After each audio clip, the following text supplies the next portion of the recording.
আসসালামু আলাইকুম। এই তো আজ আমি রান্না করব এই তো ট্যাংরা মাছ দিয়ে কয়েকটা আলু দিয়েছি আর বেশি করে পেঁয়াজ দিয়েছি, চচ্চড়ি করছি, শেষ রাতের জন্য এটা করছি। আর করব পাকিস্তানি স্বর্ণালী মুরগির মাখা মাখা ঝোল।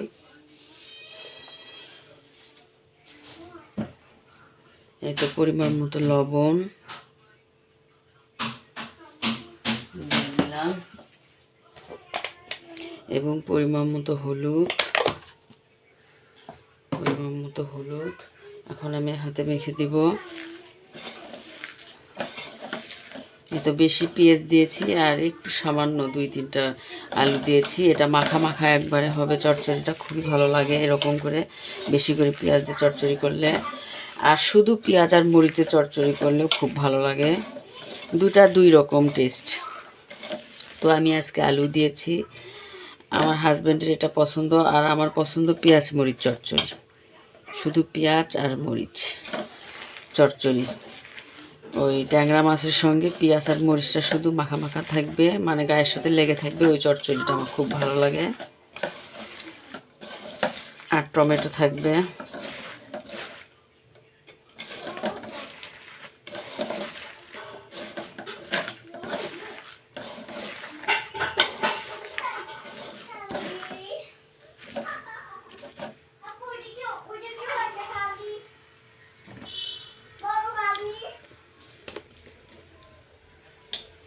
এখন এই তো পরিমাণ মতো তেল দিয়ে দিব।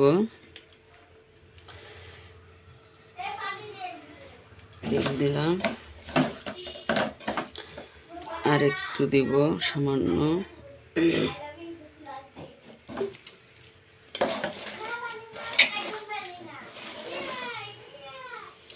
এখন এই তো আমি ট্যাংরা মাছগুলো দিয়ে দিব।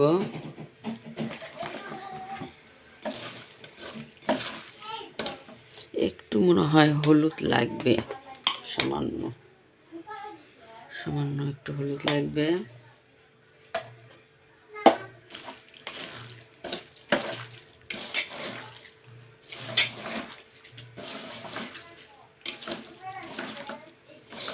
এই তো মাখানো হয়ে গিয়েছে।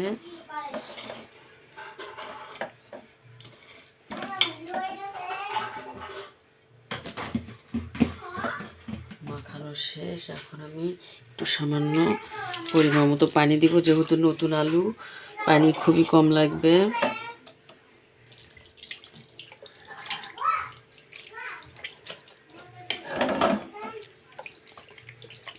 এটাতেই হয়ে যাবে। চুলাটা অন করে দিব। এই তো ট্যাংরা মাছের চচ্চড়িটা আমার হয়ে গিয়েছে, এটা এখন আমি পরিবেশন করে দিব। এই তো দেখুন,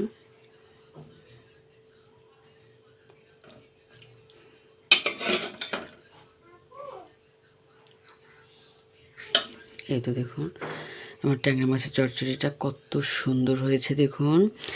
আর এই চচ্চড়িগুলো মানে কি আর বলবো, পেঁয়াজ মরিচ চচ্চড়ি বলেন, আলু এবং পেঁয়াজের চচ্চড়ি বলেন, খুবই ভালো লাগে আমাদের মাছে ভাতে বাঙালিদের জন্য এই চচ্চড়িটা আমাদের ভীষণ ভালো লাগে খেতে, খুবই মজা লাগে।